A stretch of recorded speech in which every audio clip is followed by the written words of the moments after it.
on va corriger les exercices 1, 2, 3, 4 de la photocopie sur les puissances. Exercice 1. Système de notation des grands nombres. Premièrement, dans Tintin, le capitaine Haddock dit parfois 1000 milliards de 1000 sabords. Combien vaut 1000 milliards de 1000? À droite, on a un petit tableau qui récapitule ici le nom des différentes puissances de 10 remarquables. Donc en commençant par 10 puissance 0 qui est donc l'unité, c'est 1. Ensuite, on a 10 puissance 3, à savoir 1000. Donc à chaque fois, c'est 1000 fois plus grand. Il y a 3 exposants d'écart. Donc 10 puissance 3, c'est 1000. 10 puissance 6, c'est millions. 10 puissance 9, c'est milliards. Et ensuite, vous voyez, on suit la même logique. Après millions, milliards, on va faire billions, milliards. Ensuite, trillions, trilliards. Autrement dit, 10 puissance 12, c'est billions. 10 puissance 15, c'est billiards. 10 puissance 18, c'est trillions. 10 puissance 21, c'est trilliards. Alors, ça permet comme ça de nommer des très grands nombres. Et on va pouvoir répondre à la question, combien vaut 1000 milliards de 1000? Alors, 1000, c'est 10 puissance 3.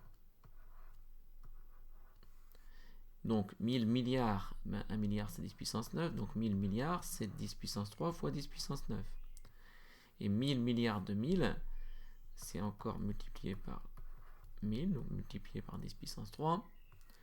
10 puissance 3, c'est 10 fois 10 fois 10. 10 puissance 9, c'est 10 fois 10 fois 10 avec 9 facteurs 10. Et 10 puissance 3, c'est 10 fois 10 fois 10 avec 3 facteurs 10. Donc en tout, on peut compter le nombre de facteurs 10. Et donc il y en a forcément 15. Donc on obtient 10 puissance 15. Autrement dit, 1000 milliards de 1000, eh bien ça vaut 1 billiard. Donc ça vaut 1 billiard. Donc le capitaine Haddock pourrait dire 1 billiard de sabords. Question 2. Combien y a-t-il de billions dans un trillion? Alors un trillion, c'est 10 puissance 18. Donc on se pose la question, 10 puissance 18, c'est combien de fois un billion? Autrement dit, c'est combien de fois 10 puissance 12? La réponse est clairement 10 puissance 6, autrement dit 1 million. Et par conséquent, dans un trillion, il y a 1 million de billions. 10 puissance 18 égale 1 million fois 1 billion. Donc dans un trillion, il y a 1 million de billions. Donc on va effacer et réécrire ça.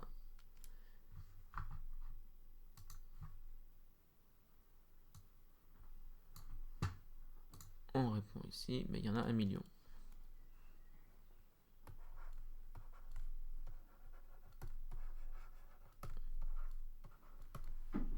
Quel est le carré? Question 3. Quel est le carré d'un milliard? Donc 1 milliard, c'est 10 puissance 9. Donc le carré d'un milliard, c'est 10 puissance 9 multiplié par lui-même. Mais 10 puissance 9 multiplié par 10 puissance 9, ça fait 10 puissance 18.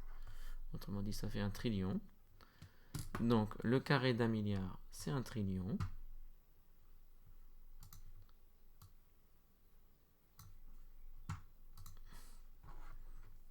Le carré d'un milliard, c'est 1 trillion.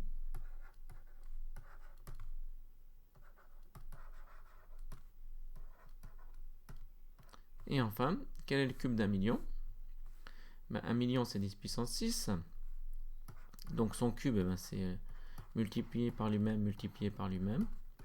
Ça, c'est le cube d'un million. 10 puissance 6 fois 10 puissance 6 fois 10 puissance 8 fois 10 puissance 6. Ça fait clairement 10 puissance 18.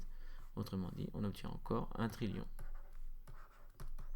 Donc le cube d'un million, c'est 1 trillion.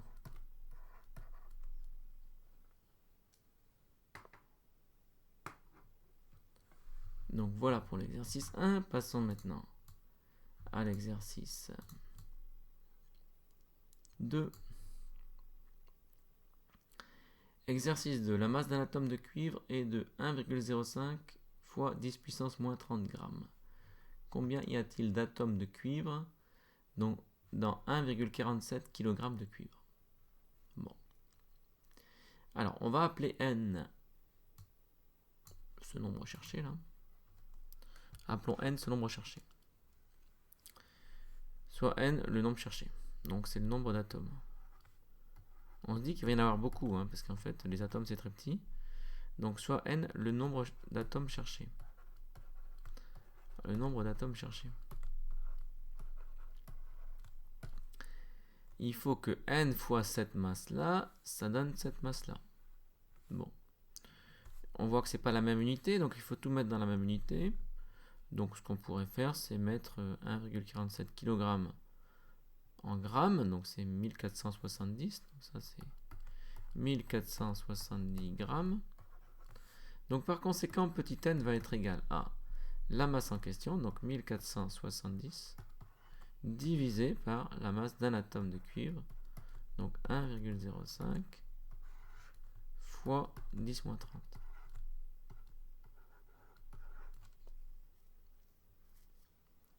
Alors la difficulté maintenant, c'est de faire ce calcul. Parce que vous voyez que vous avez ici un nombre qui va être très petit avec une puissance négative.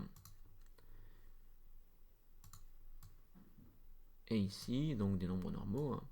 Donc ce qu'on peut se dire déjà, c'est que donc, divisé par 10 puissance moins 30, quand on divise par 10 puissance moins 30, vous voyez, on pourrait multiplier...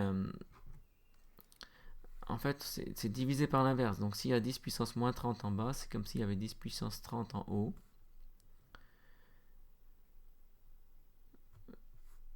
Donc ici, on va transformer ça et dire que c'est pareil que... Alors c'est pas forcément évident pour vous au début. Vous voyez qu'on pourrait l'écrire pour expliquer le raisonnement que je suis en train de faire. C'est que en fait, donc, si on utilise les règles sur la multiplication des fractions, c'est que ça fait ça. Multiplié par 1 sur 10 puissance moins 30. Donc, c'est 1410 divisé par 1,05 multiplié par l'inverse de 10 puissance moins 30. Mais l'inverse de 10 puissance moins 30, c'est 10 puissance 30. Autrement dit, c'est comme si le 10 puissance 30, il était en haut. Donc, on va écrire, on va faire le calcul de cette opération ici et multiplier par 10 puissance 30. Donc, il faut faire 1470 divisé par 1,05. 1470 divisé par 1,05. On obtient 1400.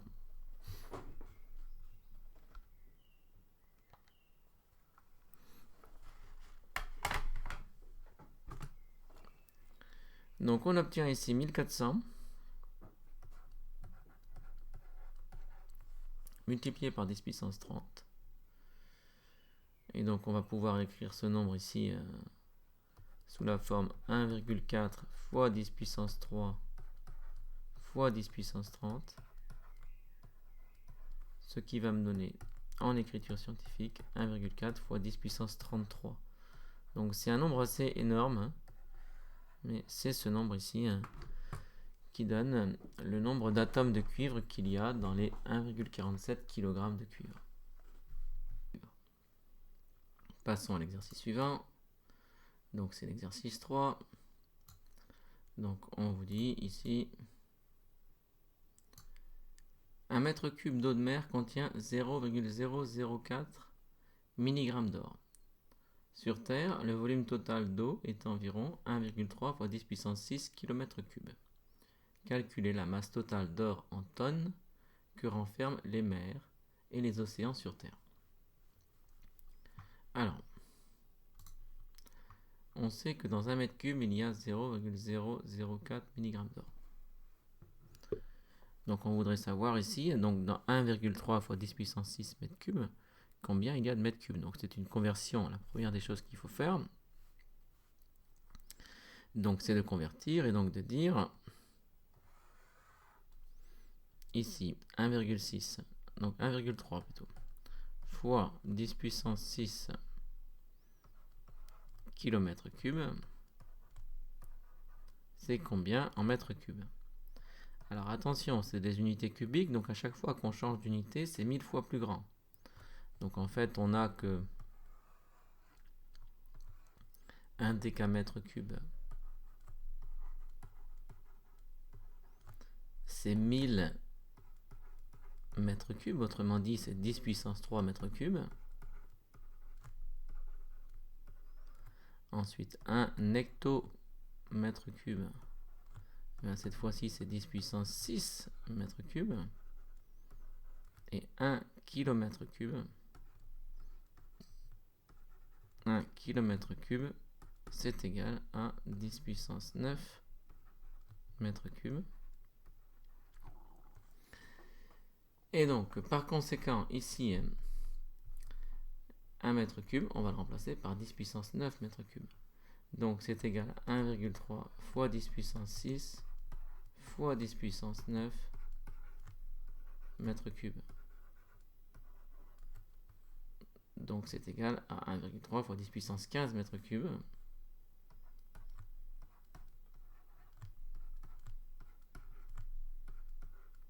Donc voilà le nombre de mètres cubes d'eau qu'il y a dans la mer et les océans. Dans les mers et les océans sur Terre. Alors maintenant qu'on sait quel est ce volume, on sait que dans 1 mètre cube, il y a 0,004 mg d'or. Donc on va appeler soit M la masse d'or en kilos. A priori, on va travailler en kilos. La masse d'or en kilos. Eh bien, M, ça va être égal donc au nombre de mètres cubes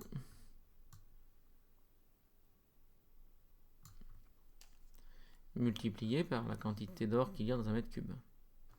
Donc ça va me donner donc 1,3 fois 10 puissance 15, donc ça c'est le nombre de mètres cubes. Et par mètre cube, j'ai, donc on a 0,004 mg d'or. Alors il faut, comme on a dit qu'on travaillait en kilos, il faut d'abord convertir 0,004 mg d'or. Mais milligrammes, par rapport à 1 gramme, c'est 1000 fois plus petit, donc c'est 10 puissance moins 3 grammes. Donc on peut écrire que c'est fois 10 puissance moins 3 grammes. Alors vous voyez que les puissances de 10 sont très utiles pour convertir. Quand vous aurez l'habitude, vous pourrez faire comme ça pour convertir. Et donc si je vais en kilos, il faut encore que j'enlève 3 puissance 3 exposants, enfin 3, il faut encore que je divise par 1000, donc je vais soustraire encore 3 de la puissance de 10. Donc ça fait 0,004 fois 10 puissance moins 6 kg. Si jamais je répercute ces deux-là, ça va me donner 4 fois 10 moins 9 kg. Donc voilà la masse d'or qu'il y a dans un mètre cube d'eau. Il y a 4 fois 10 puissance moins 9 kg d'or. Et donc ça ici, il faut que je le remette à l'intérieur ici. Donc ça fait 4 fois 10 puissance moins 9.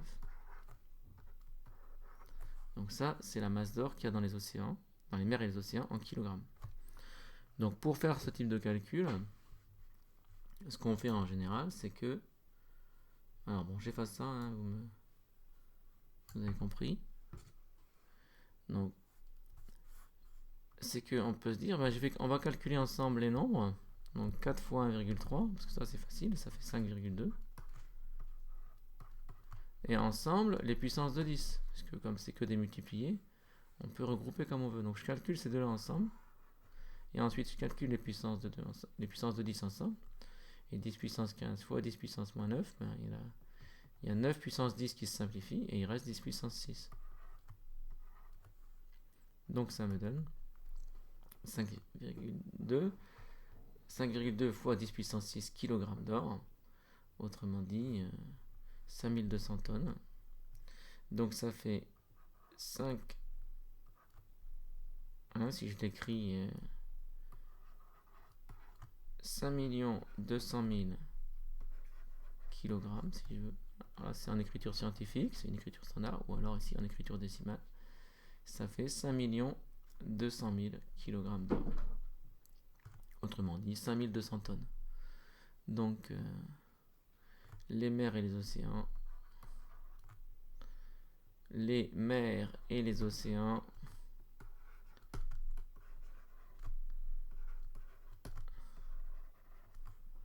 renferment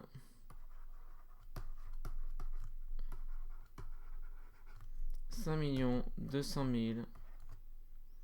Ah mais comme on le demande en tonnes, je vais le donner en tonnes parce que donc c'est 5200 tonnes. 5200 tonnes d'or. Parce que ça c'est 5200 tonnes. La consigne me demande en tonnes, donc je l'écris en tonnes. Voilà. Donc si vous avez une épuisette et si vous êtes assez patient, si vous avez de la patience, et bien vous pourrez récupérer les 5200 tonnes d'or en parcourant tous les océans du globe et tous les mètres cubes que contiennent ces océans avec votre épuisette. Donc voilà pour l'exercice 3. Passons maintenant à l'exercice 4. Alors, exercice 4. Alors c'est de l'astronomie, un grand classique. Donc l'année-lumière est la distance parcourue par la lumière en une année. Alors la lumière, elle a une vitesse, c'est pas instantané quand la lumière se déplace, donc elle a une vitesse qui est très grande, mais qui malgré tout finit, c'est pas une vitesse infinie. Et donc on peut définir l'année-lumière comme étant la distance que parcourt la lumière qui va très vite en une année. Donc c'est une distance très grande, parce que la lumière est très grande et une année c'est très long. Donc cette distance est environ égale à 9460 milliards de kilomètres. Donc effectivement c'est une grande distance. Des astronomes ont observé l'extinction d'une planète et ils ont estimé que cet événement s'est produit il y a environ 5000 ans. Calculer la distance en kilomètres séparant cette étoile de la Terre. Utiliser la notation scientifique. Ce qui se passe ici, c'est que la lumière a une vitesse finie et que par conséquent, elle met un certain temps pour nous arriver et que ce temps, quand on est dans l'espace, il peut être assez long et que par conséquent, quand on voit un événement en astronomie, en fait, ça correspond à un événement qui s'est passé il y a longtemps, à savoir qui s'est passé il y a le temps que la lumière a mis pour nous parvenir. C'est que l'événement arrive à un certain moment et il met un certain temps pour nous arriver, la lumière met un certain temps pour nous arriver, pour nous envoyer le message que l'événement a eu lieu, et quand on voit l'événement, eh bien il s'est déjà passé beaucoup de temps, il s'est passé tout le temps que la lumière a mis pour nous arriver. Autrement dit, en astronomie, on arrive à voir le passé, parce que quand on voit un événement, c'est un événement qui a eu lieu, et qui souvent a eu lieu il y a longtemps. Et donc vous voyez ici, donc on observe l'extinction d'une planète, et par d'autres moyens, on peut estimer que cet événement, en fait, il a eu lieu il y a environ 5000 ans. Et donc en sachant que l'événement a eu lieu il y a environ 5000 ans, on va pouvoir en déduire à quelle distance il se situe de nous.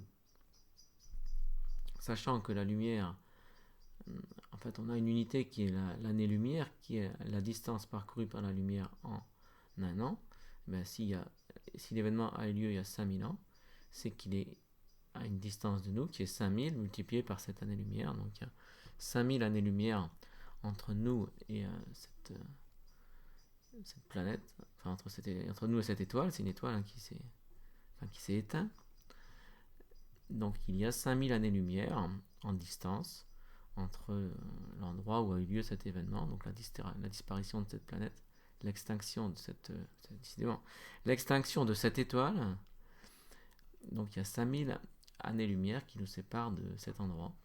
Donc, on va pouvoir faire le calcul en écriture scientifique et voir ce que ça donne. Alors, soit cette distance en kilomètres. Alors là, on précise, parce qu'en fait, comme il peut y avoir plusieurs unités, on va préciser que soit la distance qui sépare donc cette étoile désormais éteinte de la Terre, soit la distance entre cette étoile et la Terre, entre cette étoile et la Terre,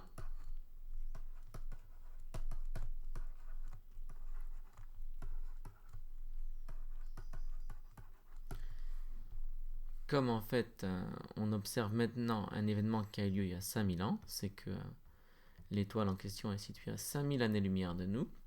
Donc D va être égal à 5000 multiplié par une année-lumière. Et si on veut l'année-lumière en kilomètres, ben ça tombe bien, on l'a ici.